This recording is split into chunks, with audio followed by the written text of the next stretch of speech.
বাংলাদেশে প্রথমবারের মতো সরকারিভাবে টাইফয়েড টিকাদান কর্মসূচি চলছে।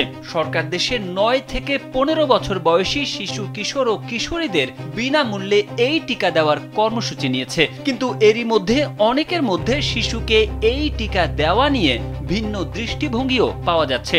সামাজিক মাধ্যমে টিকা বিরোধী বা টিকা না দিতে উদ্বুদ্ধ করে এক ধরনের প্রচারও কারো কারো দৃষ্টিতে এসেছে। বাচ্চার জন্য এখনই এই টিকা নেওয়া ঠিক হবে কিনা কিংবা পার্শ্ব প্রতিক্রিয়া কেমন হবে বা হবে কিনা এ ধরনের নানা উদ্বেগের কারণে অনেক অভিভাবক তার বাচ্চার নাম টিকার জন্য নিবন্ধন করানো থেকে বিরত রয়েছেন বলে ধারণা পাওয়া যাচ্ছে। তবে জনস্বাস্থ্য বিশেষজ্ঞরা বলছেন, কোভিডের জন্য বুস্টার ডোজ পর্যন্ত নিয়েও অনেকে কোভিডে আক্রান্ত হয়েছেন এবং সে কারণেই টিকা নিয়ে এক ধরনের অনাস্থা কারো কারো মধ্যে দেখা যাচ্ছে। তবে টাইফয়েডের টিকা নিয়ে উদ্বেগ কিংবা অনাস্থার কোনো কারণ নেই।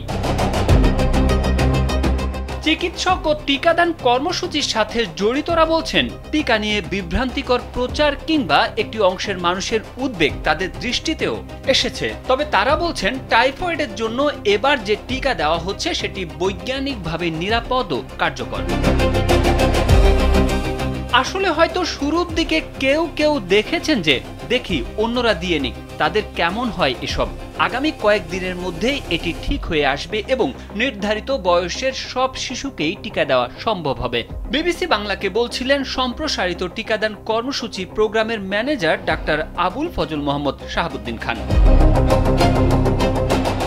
বাংলাদেশে পানি ও খাদ্যবাহিত রোগগুলোর মধ্যে অন্যতম হল টাইফয়েড। দেশে প্রতি বছর প্রায় 4,78,000 মানুষ এই রোগে আক্রান্ত হন এবং এতে প্রায় 8,000 মানুষের মৃত্যু হয়। এছাড়া এ রোগে যারা মারা যায় তাদের 68% শিশু বলে স্বাস্থ্য অধিদপ্তর জানিয়েছে। স্বাস্থ্য বিভাগ অবশ্য বলছে, টাইফয়েড নিছক কোনো জ্বর নয়। এই রোগের জটিলতায় শিশুর মস্তিষ্কে প্রবাহ, হেপাটাইটিস, পিত্তথলিতে প্রদাহ, অন্ত্র ছিদ্র হয়ে যাওয়া, অন্ত্র থেকে রক্তক্ষরণ হতে পারে।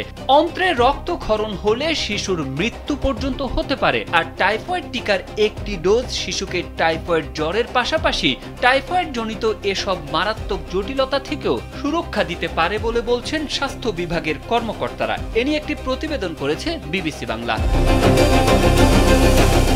তারেক আহমেদ, কালবেলা।